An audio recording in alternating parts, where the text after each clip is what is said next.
ఇవాళ ఎన్డీఏ నేతల కీలక సమావేశం జరగనుంది. వాజ్పేయి శత జయంతి సందర్భంగా నివాళులు అర్పించిన అనంతరం జేపీ నడ్డా నివాసంలో ఈ భేటీ జరగనుంది. సమావేశానికి ఏపీ సీఎం చంద్రబాబు సహా ఎన్డీఏ భాగస్వామి పక్ష నేతలు హాజరవుతున్నారు.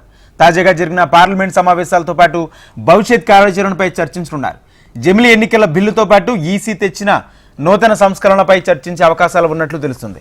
మరోవైపు ఢిల్లీ, బీహార్ అసెంబ్లీ ఎన్నికలు సమీపిస్తున్న నేపథ్యంలో ఎన్నికల్లో అనుసరించాల్సిన వ్యూహాలపై చర్చించే అవకాశం ఉంది. అసెంబ్లీ ఎన్నికల్లో సీట్ల సర్దుబాటుపై ఆయా రాష్ట్రాల్లోని మిత్రపక్షాలతో చర్చించే ఛాన్స్ ఉంది. ఇదే అంశానికి సంబంధించి పూర్తి సమాచారం మా ప్రతినిధి మా హైదరాబాద్ బ్యూరో రమణ అందిస్తారు.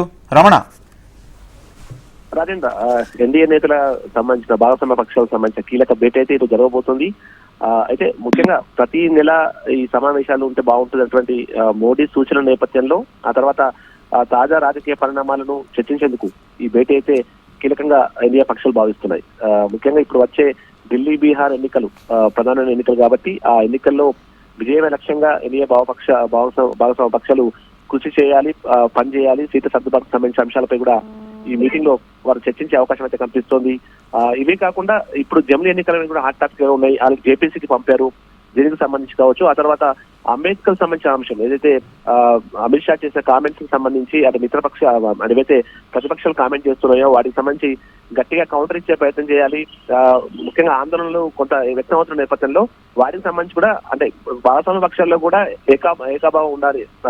అందరూ కలిసిగా ఉండాల్సిన అవసరం ఉంది. ఎందుకంటే భేదాభిప్రాయాలు వస్తే కనుక ఇబ్బంది తలెత్తే అవకాశం ఉంటుంది. కాబట్టి అన్ని పార్టీలతో మాట్లాడుకుని ఈ విషయంలో కొంత ఎందుకంటే స్ట్రాంగ్ గా కౌంటర్ ఇచ్చే విధంగా ముందుకెళ్లాలనే భావనలో కూడా ఎన్డీఏ ఉంది. దానిలో భాగంగానే ఈ రోజు ఈ భేటీ అయితే కీలకంగా పోతుంది.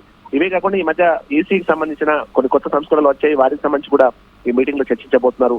మొత్తంగా మొన్న పార్లమెంట్ సమావేశాల సందర్భంగా జరిగినటువంటి పరిణామాలు ఈ అన్ని అంశాలు కూడా ప్రధానంగా చర్చించి మరింత బలంగా ముందుకెళ్లే విధంగా ముఖ్యంగా వచ్చే ఏవైతే ఢిల్లీ తర్వాత బీహార్ ఎన్నికలను అయితే ప్రధాన టార్గెట్ గానే ఈ మీటింగ్ సాగబోతున్నట్టుగా తెలుస్తోంది. మధ్యాహ్నం 12 గంటలకు కానీ లేదా సాయంత్రం 4 గంటలకు ఈ భేటీ ఉండే అవకాశం ఉంది. ముందైతే ఇప్పుడు వాజ్పేయి శత జయంతి వేడుకలు జరుగుతున్నాయి కాబట్టి ఆ వేడుకల్లో పాల్గొన్న భాగస్వామ్య పక్షాలు అనంతరం ఈ భేటీలో పాల్గొనబోతున్నాయి. అయితే చంద్రబాబు, ఏపీ సీఎం చంద్రబాబు కూడా ఇంట్లో కీలక భాగపక్షం కాబట్టి ఆయన వచ్చారు. అంతో పాటు మిగతా మిత్రపక్షాలు కూడా ఈ భేటీలో పాల్గొనబోతున్నాయి. Rajendra, thank you Ramana.